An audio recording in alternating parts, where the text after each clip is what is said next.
ano ang papel ng Interpol sa mundo.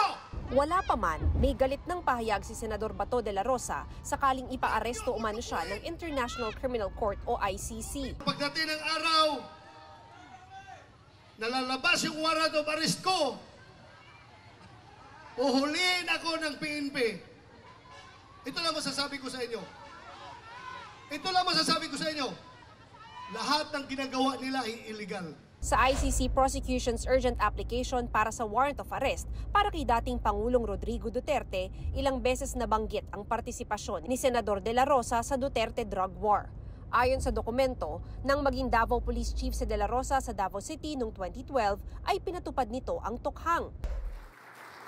Binanggit din sa dokumento ang utos ni de la Rosa ng maging PNP chief kaugnay ng Oplan Double Barrel na pagtupad sa ikinampanyang anti-drug campaign ni Duterte. Katlong banggit kay de la Rosa sa dokumento ang talumpati niya sa mga adik sa Bacolod na nananawagang patayin nila ang mga drug lord. Sabi sa dokumento, isa si de la Rosa sa mga inireklamo sa ICC kasama ng iba pang pulis na redacted o tinakpan ang pangalan sa kopyang ibinigay sa media. Noong isang linggo, nagpasabi na si de la Rosa na hinihingi niya ang proteksyon ng Senado kung ipaaaresto siya.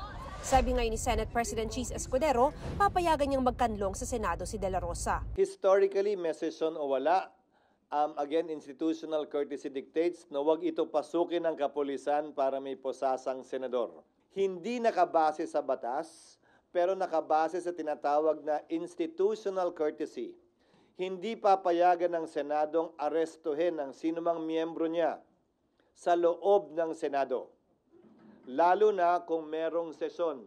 Nangyari na aniya ito nang ipaaresto si Senador Laila de Lima noong 2017 na isang araw munang natulog sa Senado bagamat kusa ring sumuko kinalaunan.